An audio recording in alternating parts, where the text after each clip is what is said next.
Halo teman-teman semua, selamat datang di channel Chef Nausa ya. Buat kalian yang belum subscribe, jangan lupa di subscribe dulu ya.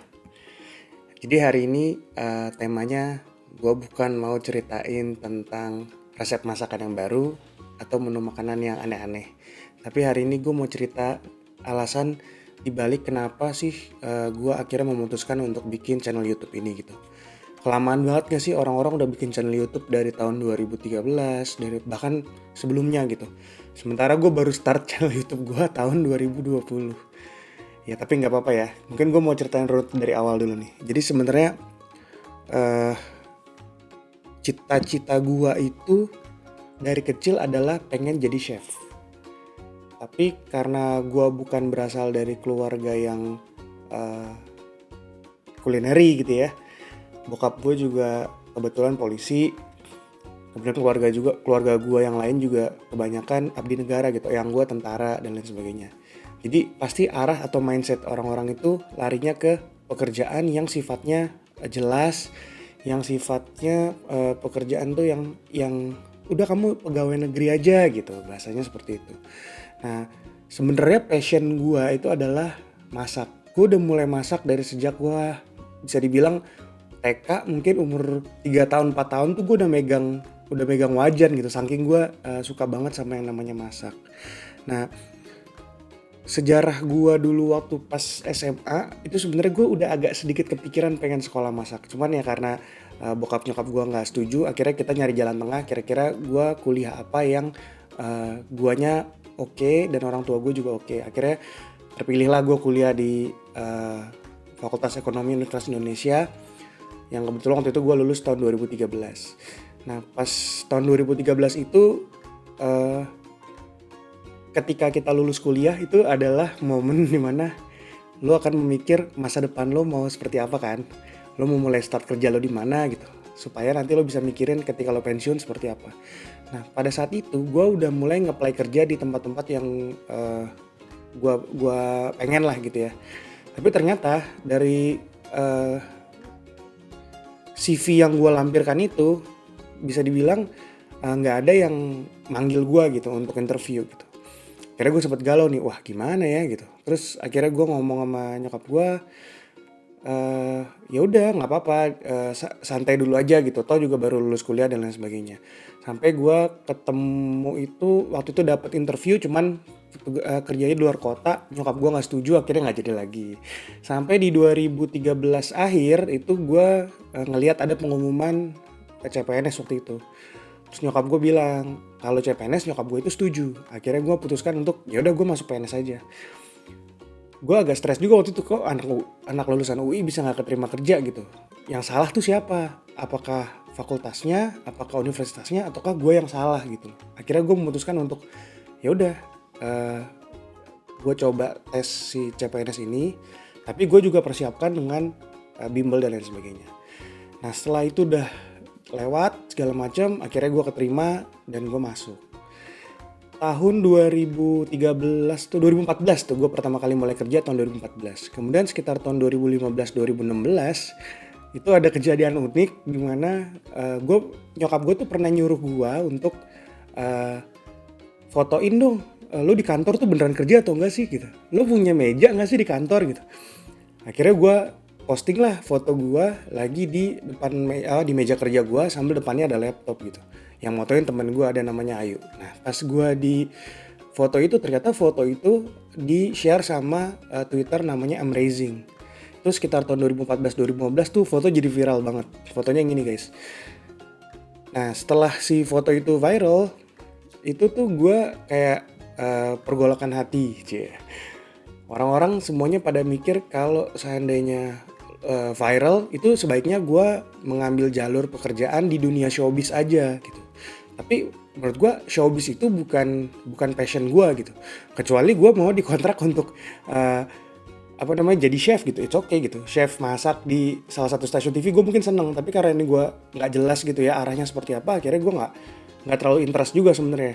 Nah kenapa gue akhirnya waktu itu memutuskan untuk mau datang diundang gitu ya, kayak acara Sarasehan, kemudian ini talk show, Tonight Show, itu gue mau datang. Kenapa? Karena di situ gue ngeliatnya wah potensi pendapatan nih lumayan kan. Jadi dulu waktu tahun 2014 itu gaji plus tunkinnya CPNS itu kan belum sampai UMR nih. Jadi kayak kalau gue datang diundang sama stasiun TV sekali datang itu gue bahkan bisa dapat lebih daripada gaji gue sebulan gitu. Jadi kayak ini kesempatan gitu. Tapi bukan untuk gue mau nyari karir di dunia itu gitu. Karena gue juga nggak mau salah langkah, gue buru-buru, kemudian ternyata itu bukan dunia gue gitu. Dan gue nggak bisa balik lagi normal. Nanti gue jatuhnya malah kayak, mungkin kalian pernah dengar nama Bribtu Norman gitu misalkan. Nah, kan akhirnya fail gitu. Maksud gue ngapain gitu. Di satu sisi gue juga bukan ngejar passion gue di sana kayak gitu.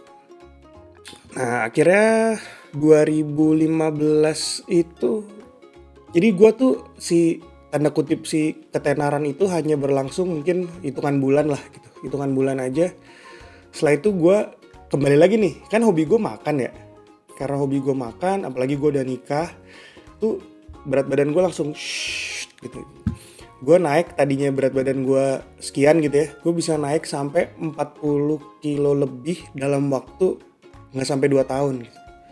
Terus mulai tuh ketika gue posting langsung ada netizen yang body shaming.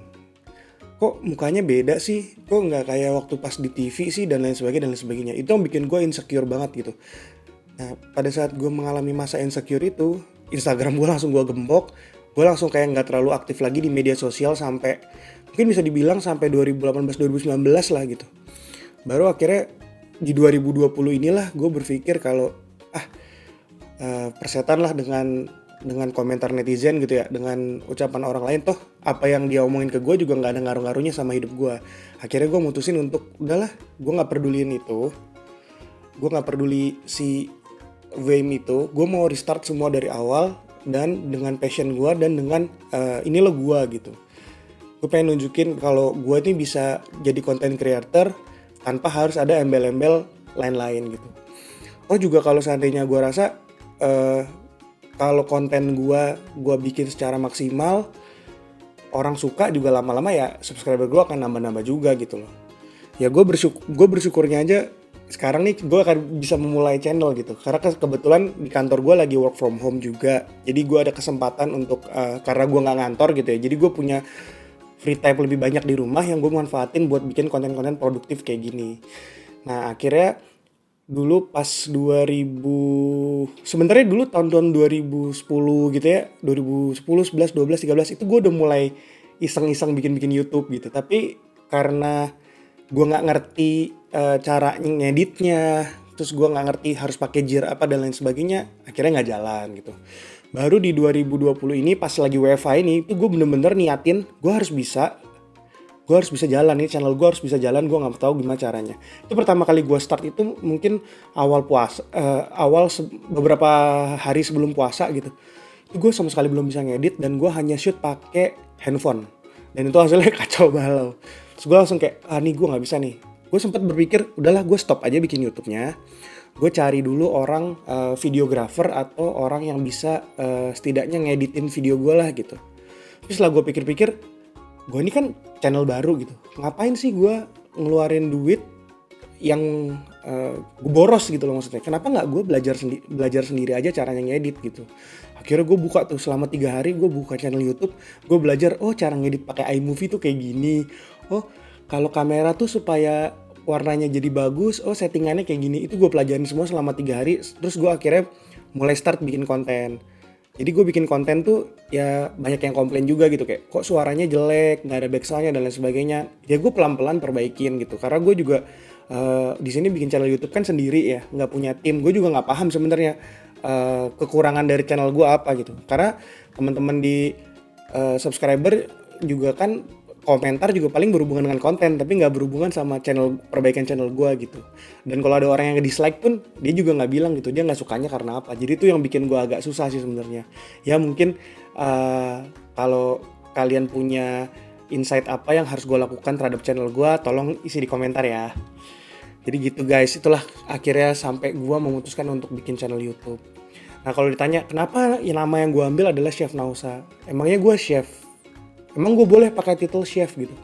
Nah sebenarnya ini agak plus minus sih gitu. Maksud gue awalnya juga nggak mau pakai kata-kata chef karena gue nggak mau ada orang misinterpretasi kalau chef itu adalah seseorang yang berkarir di dunia kulineri, dia sekolah kuliner, sementara gue enggak gitu.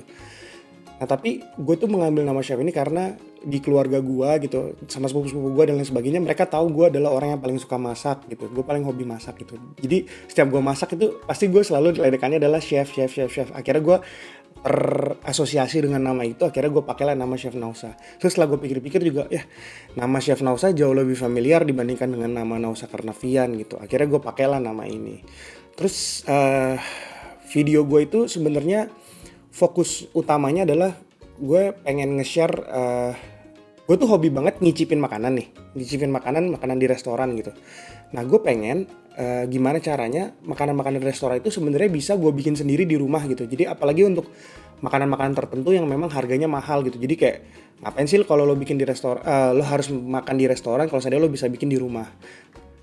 Kecuali misalkan di restoran lo mau nyari ambience dan lain-lainnya ya. Tapi kalau misalkan lo cuma mau nyari satu makanan itu dan lo belinya juga GoFood gitu, maksud gue kayak ya udah lo bikin aja sendiri di rumah gitu mendingan.